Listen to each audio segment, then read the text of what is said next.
क्या तू मन का राजा है, तू दिल का राजा है, तू तेरे जो जमेगा वही करेगा, बात तो किसी की मानेगा नहीं। छोटा किरोड़ी मानते हो? छोटा किरोड़ी मानते हो, मुझे अपना भविष्य मानते हो, अपने आने वाली राजनीति का मुझे नेता बनाना चाहते हो। और नरेश मीणा एक बार जब मैदान में एक बार घोषणा कर दी, एक बार मैदान में उतर गया तो बैक नहीं होगा। चाहे फिर कोई सा भी दबाव आए, कोई सा भी लोभ लालच दिया जाए, नरेश मीणा पीछे नहीं हटेगा। मैंने घोषणा करी 27 तारीख को नॉमिनेशन भरूंगा तो भरूंगा, और हजारों की तादाद में लोगों को इकट्ठा करके नॉमिनेशन की तैयारी। दिल्ली में कौन सा वो रास्ता बचा है, कौन सी वो गली बची है, और राजनीति की भाषा में कहा जाए तो कौन सी वो खिड़की बची है जहां से टिकट की उम्मीद अंतिम समय में? मुझे एक खूबसूरत सी शाम है, नरेश मीणा है, और ये Delhi Mumbai express way highway है। जयपुर से दिल्ली जा रहे हैं नरेश भाई। अब भी उम्मीदें बाकी हैं क्या कि आपको टिकट मिल जाएगा? देखो, राजनीति में है तो अंतिम समय तक उम्मीद रखते हैं, और अभी भी उम्मीद है कि कहीं न कहीं किसी न किसी कोई न कहीं से दरवाजा खुल जाए और हमें भी कांग्रेस से मौका मिल जाए। तो अंतिम समय तक देखते हैं, जब तक टिकट डिक्लेयर नहीं होता जब तक तो उम्मीद है। मैं आपका एक वीडियो देखा आज, और आप कह रहे थे कि 27 तारीख को दमखम के साथ में नॉमिनेशन भरेंगे। एक बयान उससे पहले दिया था कि डॉक्टर किरोड़ी लाल मीणा के परिवार से अगर कोई चुनाव लड़ता है तो नरेश मीणा चुनाव नहीं लड़ेगा। अभी बीजेपी ने अपनी लिस्ट और अपने कैंडिडेट का नाम भी घोषित नहीं किया है, उससे पहले ही आपने ऐलान कर दिया। देखो, परसों आचार संहिता लागू हो गई और बड़ा चुनाव है, लोकसभा चुनाव एक बड़ा चुनाव होता है, समय कम है, एक एक दिन कुछ जो घंटे निकल रहे हैं वो भी हमारे लिए बहुत कीमती है। ऐसे में मैंने कल घोषणा करी कि मैं 27 तारीख को नामांकन डालूंगा। मेरी तो इच्छा यही कि भाई कांग्रेस पार्टी मुझे टिकट दे और कांग्रेस पार्टी मुझे चुनाव लड़ाए, लेकिन मैंने ये भी तय कर लिया कि मेरे को चुनाव लड़ना है, क्योंकि 44 साल उम्र हो गई। कई सालों से वेट कर रहा हूँ कि कब पार्टी मौका दे, कब पार्टी से चुनाव लड़ूं। विधानसभा में ट्राई किया था, विधानसभा में नहीं मिला और मजबूरीवश निर्दलीय चुनाव लड़ा, लेकिन जनता ने अच्छा आशीर्वाद दिया, अच्छे वोट आए, और अब फिर से लोकसभा में अपना भाग्य आजमाऊंगा। क्योंकि मुझे ऐसा लगता है कई बार बड़े नेताओं ने जो बड़े ओहदों पे बैठे हैं उन्होंने मेरी राजनीतिक हत्या करने के कई बार प्रयास किए हैं। तो मुझे लगता है कि अगर मैं जनता के पास जाऊंगा, जनता से अपनी बात रखूंगा, तो जनता मेरी फीलिंग्स को समझेगी, मेरे दर्द को समझेगी और मुझे मौका देगी, आशीर्वाद देगी, और दौसा की जनता मुझे जिता के भेजेगी। क्या आपको उम्मीद है कि डॉक्टर किरोड़ी लाल मीणा का, एक बार मुझे वो संदर्भ याद आ गया कि डॉक्टर किरोड़ी लाल मीणा का एक बार पार्टी ने टिकट काट दिया था, वो जनता के बीच में गए और चुनाव जीत के आए। क्या आपको लगता है कि क्योंकि लोग आपको छोटा किरोड़ी बोलते हैं, क्या वो इतिहास फिर से दोहराया जा सकता है? दौसा और नागौर राजस्थान की सबसे चर्चित सीटें हैं। दौसा की जो लोकसभा सीट है, जहां से राजेश पायलट जी, पंडित नवल किशोर शर्मा जी, सचिन जी पायलट साहब और किरोड़ी लाल जी सांसद रहे हैं, लेकिन पिछले 10 साल से दौसा में जो सांसद रहे, जसकौर जी मीणा रही, उसके पहले हरीश जी मीणा रहे, दौसा की जनता को ऐसा लगा ही नहीं कि कोई सांसद रहा है। क्योंकि दौसा की जनता ने जब किरोड़ी लाल, राजेश पायलट जैसे नेताओं को देखा हो, और फिर अचानक से 10 साल में जो सांसद वहां आए, उनके जो काम करने के तरीके थे वो जनता में नहीं जाते थे, जनता के बीच में नहीं रहे, तो उसको देख के दौसा की जनता को ऐसा लगता है कि हमें उसी स्टाइल का नेता चाहिए, जो खूंखार टाइप का नेता। नहीं, खूंखार नहीं, मैं कहना चाहता हूं जो सबको साथ लेके चले, लेकिन जो सड़कों पे रहे, जनता के बीच में रहे, जनता के लिए लड़ाई लड़े। अभी आज आप देख रहे होंगे ईआरसीपी का मुद्दा पूर्वी राजस्थान का बड़ा मुद्दा है, और मैं देख रहा हूं कि जितने भी यहाँ नेता जो घूमते हैं, उस ईआरसीपी के मुद्दे पर भी केवल किरोड़ी लाल जी ने आवाज उठाई थी, उन्होंने सभाएं करी थी। बाकी किसी भी एमएलए और सांसद के ने यहाँ पे ईआरसीपी को लेकर कोई आवाज नहीं उठाई। आज ईआरसीपी को बीजेपी वालों ने लागू किया है, लेकिन ये क्या गारंटी कि लोकसभा चुनाव के बाद वो ईआरसीपी का जो प्रोजेक्ट इन्होंने घोषित किया वो धरातल पे उतर पाएगा। तो जनता चाहती है कि जो यहाँ के पूर्वी राजस्थान के जो मुद्दे हैं, जो बड़े मुद्दे हैं, उनके लिए कोई ऐसा नेता आए जो उन मुद्दों पर सड़कों पे लड़ाई लड़े। और आप जानते हो महेंद्र जी, ये सब लोग, दौसा के लोग जानते हैं कि किस तरह से नरेश मीणा ने एक बार किसान और युवाओं के लिए सत्याग्रह आंदोलन किया, और दौसा में मेन सिटी में गांधी जी की मूर्ति पर माला पहनाते हुए मेरी गिरफ्तारी हुई, लाठीचार्ज हुआ। दौसा के लोग विश्वविद्यालय से जुड़े हुए, वो जानते हैं कि नरेश मीणा ने हमेशा संघर्ष की राजनीति की, छात्रों में रहा तो छात्रों के लिए हितों की लड़ाई लड़ी, और अब जब मैं छात्र राजनीति से ऊपर उठकर जब बड़ी राजनीति, मुख्यधारा की राजनीति में आया हूं, तब भी मैं किसानों के लिए, युवाओं के लिए लड़ाई लड़ रहा हूं। ये सब जनता, दौसा की जनता जानती है, दौसा की जनता जानती है। 27 तारीख का जो आपने ऐलान किया है, मुझे डॉक्टर किरोड़ी लाल मीणा 27 तारीख के ऐलान से मुझे डॉक्टर किरोड़ी लाल मीणा और डॉक्टर जसवंत यादव, जो अलवर में कद्दावर नेता, इनकी याद आती है कि इन्होंने, इनकी जो राजनीतिक शुरुआत रही, दबाव की राजनीति रही, धमकियों की राजनीति रही, देखो महेंद्र जी, तभी पार्टियों ने इनको टिकट दिया। देखो महेंद्र जी, मैंने राजनीति में किसी तरह का दाग नहीं लगने दिया। अब जब मैंने घोषणा कर दी है तो मुझे पता है अगर मैं इस घोषणा से बेक होता हूं,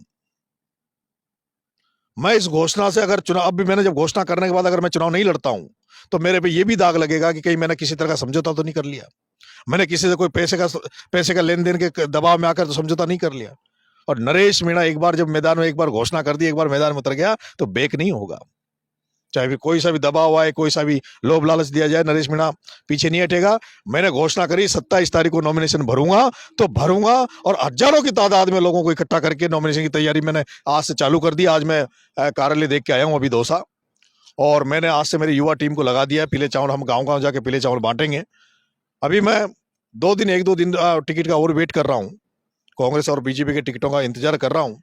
और ये बात सही है, मैंने कहा था कि किरोड़ी लाल जी के परिवार में से अगर कोई चुनाव लड़ेगा तो मैं निर्दलीय चुनाव नहीं लड़ूंगा।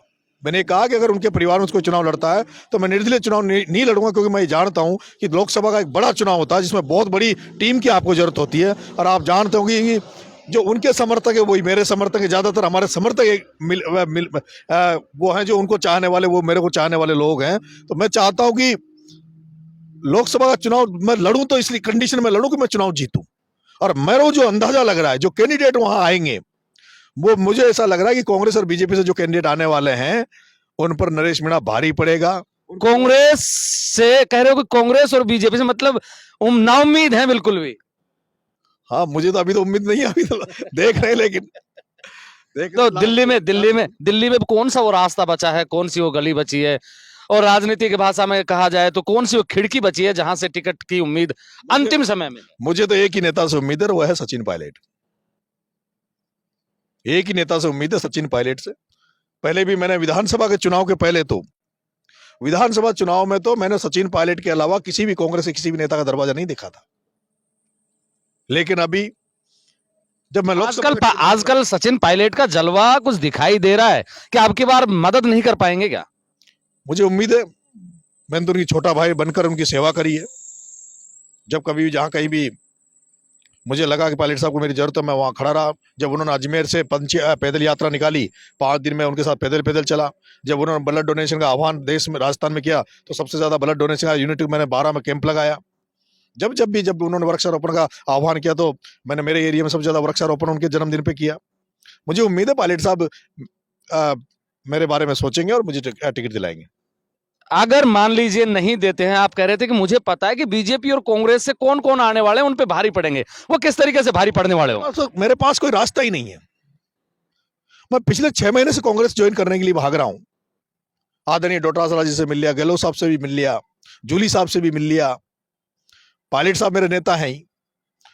और इतना भागने के पीछे कांग्रेस ज्वाइन करने के लिए भाग रहा हूं, जहां बीजेपी में लाइन लग रही है। जहां कमाल की बात है कि कांग्रेस में भगदड़ मची है बीजेपी में जा रहे नेता, और एक अकेला आदमी है नरेश मीणा जो कांग्रेस ज्वाइन करना चाह रहा है, कांग्रेस नहीं चाहती कि वो आए। और ऐसा नहीं है महेंद्र जी, मेरे पास ऑफर नहीं आया बीजेपी का।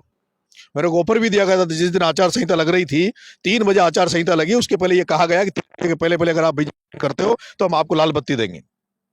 लेकिन मेरी उस विचारधारा ही नहीं मिलती, मेरे विचार ही बीजेपी से नहीं मिलते। उस बीजेपी से मेरे विचार नहीं मिलते जो आदिवासियों के, दलितों के, शोषितों के खिलाफ पार्टी है, जो हमारे हकों को मारती है, जो आरक्षण को इंटरनली खत्म करने में तुली हुई है, जो संविधान को बदलने की बात कर रही है। उस बीजेपी से मेरे विचार नहीं मिलते, इसलिए मैं निर्दलीय लड़ूंगा। मैं जन्मजात कांग्रेसी हूं। मेरे पिताजी कांग्रेस में ब्लॉक अध्यक्ष रहे, मैंने कांग्रेस से एनएसयूआई में जनरल सेक्रेटरी रहा। आत्मा मेरी कांग्रेस के इर्द गिर्द घूमती है, इसलिए कांग्रेस से उम्मीद कर रहे हैं। विचारधारा से समझौता नहीं होगा? बिल्कुल। मैं तो चाहूं तो 2 और भी पार्टियां राजस्थान में, देश में, कांग्रेस बीजेपी के अलावा और भी पार्टियां हैं। कई पार्टियों से, अगर दूसरी पार्टी से भी जाकर मैं चुनाव लड़ सकता हूं। मैं विधानसभा चुनाव में भी मेरे पास और पार्टियों के ऑफर थे। देश में कितनी सारी पार्टियां हैं, कांग्रेस बीजेपी के अलावा भी सैकड़ों पार्टियां हैं। लेकिन राजस्थान में तो दोनों ही चलती हैं। नरेश मीणा के पास ऑफर नहीं आया होगा? मैं आपसे निवेदन करना चाहता हूं, मैं किसी पार्टी का नाम नहीं लेना चाहता, लेकिन उस समय मेरे को हर तरह से पार्टी उतारना चाहती थी। एक हरियाणा की पार्टी मेरे पास आ गई थी, आप हमारी पार्टी से लड़ लो, आपके पास कोई कमी नहीं आएगी।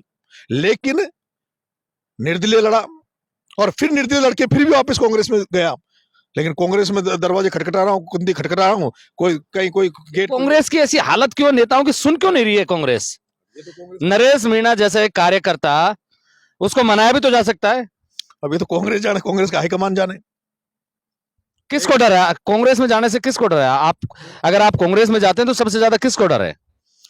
कांग्रेस पार्टी ने जो क्षेत्रीय जो छत्र बना दिए, जो कांग्रेस पार्टी ने जो क्षेत्रीय छत्र बना दिए, वो छत्र नहीं चाहते कि उस क्षेत्र में, उन जिलों में कोई नया युवा नेता निकल के आए। आपने हाड़ौती में नहीं देखा कि इस तरह से कांग्रेस के एक मंत्री ने मेरे ऊपर कितने मुकदमे लगाए, झूठे मुकदमे में फंसाए, जेल भेजा, कुठाराघात किया, और उसी ने मुझे टिकट नहीं मिलने दिया। अभी मैं पूर्वी राजस्थान में 2 साल से टिकट मांग रहा हूं, तो वहां जिस आदमी को मैं नेता मानता था, जिसने मुझे कांग्रेस से जोड़ा, वही दुश्मन बना बैठा है। वो नहीं चाहते। आज मेरे से दिक्कत बाकी लोगों को नहीं है, दिक्कत उन नेताओं को कि ये आके 2 साल चुनाव नहीं लड़ रहे, नहीं तो ये हमारे सब आके उनका टेंट उखाड़ देंगे। बिल्कुल लगता है उनको। और मेरी कार्यशैली भी ऐसी है, जिस दिन 2 साल में सांसद बन जाऊंगा, जिस दिन 2 साल में चुनाव लड़ लूंगा, नई टीम खड़ी कर दूंगा।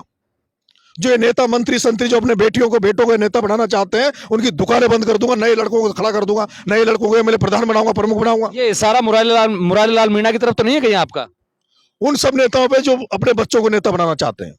और मैंने देखा है पूर्वी राजस्थान में, और विशेष रूप से मीणा समाज में, केवल पूर्वी राजस्थान में मीणा समाज में जो नेतागिरी कर रहे हैं, या तो खुद के लिए कर रहे हैं, अपने बच्चों को भविष्य को बनाने के लिए कर रहे हैं। सारे के सारे नेता आप देख लो, किसी को बेटी की चिंता, किसी को भतीजे की चिंता, किसी को भाई की चिंता है। फिर हमारी चिंता कौन करेगा महेंद्र भाई? हम क्या जिंदगी भर सड़कों पे घूमते रहेंगे, जिंदगी भर थैला उठाते रहेंगे, जिंदगी भर सड़कों पे इन्हीं के नारे लगाते रहेंगे? हमारा क्या हुआ? 44 साल तो उम्र हो गई, आधे और हो गए, थोड़े दिन बाद में बूढ़े हो जाएंगे, थोड़े दिन बाद में निमट जाएंगे। जब हाथ पांव काम करना ही बंद कर देंगे, फिर नेतागिरी काय की करेंगे? ये लास्ट चुनाव है, अंतिम चुनाव है दोसा का। बड़ा आक्रोश है आपकी आंखों में। जनता के बीच में जा रहा हूं, और भरोसा है कि जिस तरह से नेताओं ने मेरी हत्या की, जनता मेरी हत्या नहीं करेगी। पायलट साहब ने क्या कहा आपसे? पायलट साहब से उम्मीद है, इसीलिए दिल्ली जा रहा हूं आज। बुलाया है या फिर खुद जा रहे हैं? मुझे नहीं बुलाया, मैं सिर्फ पायलट साहब को शक्ल दिखाने जा रहा हूं कि पायलट साहब आशीर्वाद लेने जा रहे हो कि बॉस टिकट नहीं दिया तो मैं चुनाव लड़ रहा हूं। वो मैंने पहले कह दिया अच्छा, कि साहब मैं चुनाव लड़ूंगा। क्या कहा फिर पायलट ने? क्या कहा? क्या तू मन का राजा है, तू दिल का राजा है, तू तेरे जो जमेगी वही करेगा, बात तो किसी की मानेगा नहीं। वो क्या चाहते हैं? अब मुझे क्या पता वो किसको चाहते हैं। नहीं, वो चाहते क्या है आपके बारे में? मुझे तो ऐसा लगता है वो मेरे को छोटा भाई मानते हैं, और मेरे हितों के बारे में समझते हैं, सोचते हैं। और ये इसीलिए मुझे, सचिन पायलट को मैं बड़ा भाई मानता हूं, लेकिन राजनीति में कब तक मैं अगला चुनाव 2028 में होगा विधानसभा का। 4 साल में पता नहीं, मेरे पास साधन संसाधन है मैं 4 साल में। और आजकल तो बीमारियां इतनी हो गई, कल अटैक आ जाए, कल साला कुछ और हो जाए, कल ही मर जाए, फिर क्या होगा? अभी दिल्ली जा रहे हैं, बीच में एक्सीडेंट हो जाए, मर जाए, फिर क्या होगा? एक बार दौसा की धरती पर आजमा लेंगे। पहले लोग कहते थे, जब मैं जयपुर में यूनिवर्सिटी में दौसा में जब घूमता था, कि इसको तो यहाँ लोग जानते हैं, तो हाड़ौती में कोई नहीं जानता। तो हाड़ौती में जन आया, खुद नहीं बना, दूसरों को एमएलए बना के आ गया, और खुद 45,000 वोट लेके आ गया। अब लोग अब दौसा में देखते हैं कितने लोग मुझे चाहते हैं। कम से कम मैं अपना आकलन तो करूंगा, मूल्यांकन तो करूंगा, मेरे में कितनी ताकत है, मेरे को लोग कितना चाहते हैं। और ये सार्वजनिक जीवन में, राजनीतिक जीवन में अगर आपको अपना मूल्यांकन करना है, लोग कहते हैं मतलब अपना वजन तोल के दिखाओगे कि मेरा इतना वजन है। बिल्कुल, लोग ये कहते हैं कि किरोड़ी लाल जी मीणा के बाद में मीणा समाज में नरेश मीणा हमारा भविष्य है। तो मैं देखूंगा ना कि आप मुझे भविष्य मानते हो कि नहीं मानते हो। मुझे आप भविष्य अगर मुझे मीणा छोटा किरोड़ी मानते हो, छोटा किरोड़ी मानते हो, मुझे अपना भविष्य मानते हो, अपने आने वाली राजनीति का मुझे नेता बनाना चाहते हो, तो मेरे को आशीर्वाद देना। जब किरोड़ी लाल जी मीणा और एक चुनाव हुआ रब्बानी का, आमने सामने का चुनाव, जिसमें बीजेपी कांग्रेस की जमान जब्त हुई। मीणा समाज किरोड़ी लाल जी के साथ रहा, गुर्जर समाज रब्बानी के साथ रहा। किरोड़ी लाल जी चुनाव जीते, रब्बानी जी सेकंड आए, कांग्रेस बीजेपी थर्ड और फोर्थ पे गई। और आज मेरे साथ तो गुर्जर, मीणा, पूरा युवा समुदाय, जब इतना बड़ा तबका मेरे साथ खड़ा है, तो मैं निर्दलीय क्यों नहीं जीत सकता? और मजा भी तो निर्दलीय में जीतने में ही है। आज जैसे रविंद्र भाटी निर्दलीय जीते आया, नाम हो रहा है उसको, सब लोग पूछ रहे हैं। आज हो सकता है मैं छबड़ा से निर्दलीय जीता था, तो अब तक 2 साल में कोई दिक्कत ही नहीं आती, कुछ वोटों से हार गया। अब अगर 400 सीटें हैं, 543 सीटों में नरेंद्र मोदी कह रहा 400 जीतेंगे, तो ज्यादातर मैं देख रहा हूं कि जो दौसा में जो हमारे जो प्रशंसक है, मुझे चाहने वाले लोगों, कांग्रेस माइंडोलॉजी के हैं, वो ये चाहते हैं कि भाई कांग्रेस जीतनी चाहिए, वो ये चाहते हैं कि कांग्रेस जीतनी चाहिए। लेकिन अब मैंने ठेका थोड़ी ले रखा है कांग्रेस का, जब कांग्रेस मेरे बारे में सोचे नहीं, मेरे बारे में कांग्रेस के दिल में कहीं जगह नहीं है, तो फिर मैं कौन ठेका लूं? वो बाकी जगह हारेगी, दौसा में भी हार जाएगी। और गलती से अगर नरेश मीणा सांसद बन के चला गया तो सोचो ना फिर क्या होगा। जब इस एक्सप्रेस वे से उतरूंगा ना, उसके पहले मोदी और ये कांग्रेस वाले नेता थाड़ी लेके खड़े रहेंगे नरेश मीणा के आगे। मैं इसलिए दौसा की जनता से कह देना चाहता हूं कि दौसा राजेश पायलट, किरोड़ी लाल मीणा, नवल किशोर की धरती है। आपको दबंग दमदार नेता चाहिए तो नरेश मीणा को बना देना, नरेश मीणा को एक बार आशीर्वाद दे देना, पूरी दिल्ली की संसद भी हिलेगी, दिल्ली भी हिलेगी, और दौसा की जनता जान जाएगी हमें नेता मिला है। ठीक है महेंद्र भाई, राम राम। ये नरेश मीणा है। और सच तो यही है कि राजनीति में युवाओं के साथ में जिस तरीके से नेता अपने बेटे पोतियों को सेट करने में लगे हैं, जब युवा इस तरीके से दहाड़ता है, चिंगाड़ता है, तो लगता है कि दौसा में कुछ नया होगा। और ये तो चुनाव के बाद पता लगेगा कि कौन कितना दम रखता है। हालांकि नरेश मीणा का नाम है, चुनाव का परिणाम बताएगा कि अगला भविष्य नरेश मीणा का क्या रहेगा। आप मेरे साथ देख रहे हैं ब्लैक एंड व्हाइट सच। मैं महेंद्र यादव, जय हिंद, जय भारत।